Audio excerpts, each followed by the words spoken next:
Madame Javi, my distinguished colleagues from the United States, my distinguished colleagues from around the globe who, as we join together to recognize, celebrate, honor, and embrace the goals, the missions, the aspirations of the NCRI.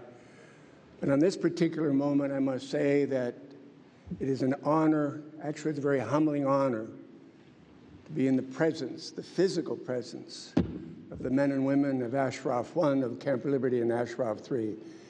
I am honored to be in your presence, and I want to thank you for your invitation.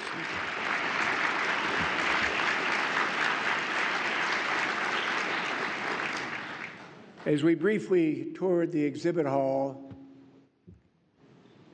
and where there are names and faces and history associated with the sacrifice and courage of those who have gone before you, and as we all know, unfortunately, until we have a free, open, pluralistic, non-nuclear Iran around the principles that Madame Rajavi and the NCRI have embraced, there'll be others who will perish in that cause.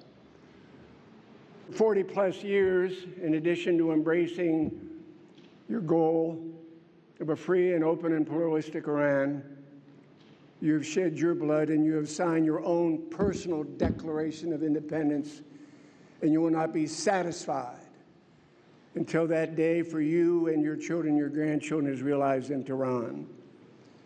And I admire it. The world admires it. And the rest of the world needs to understand that we're not dealing with a moderate regime in Iran. I frankly take personal umbrage when I read about it in some of the publications in my own country. No moderate regime suppresses dissent. No moderate regime subjects repression, imprisonment, torture, and death those who dissent. No moderate regime does everything it can to displace and to disassemble those who would gather in protest. No moderate regime acts like the mullahs in Iran. No moderate regime sends terrorist support to South Sudan, to Tehran. No moderate regime is responsible for the instability in the Middle East. And from time to time, I think maybe our ambition is too low. Our goals are not high enough. From time to time, as I take a look at this moderate regime, maybe the regime should be viewed as a foreign terrorist organization, because at its heart, that's exactly what it is.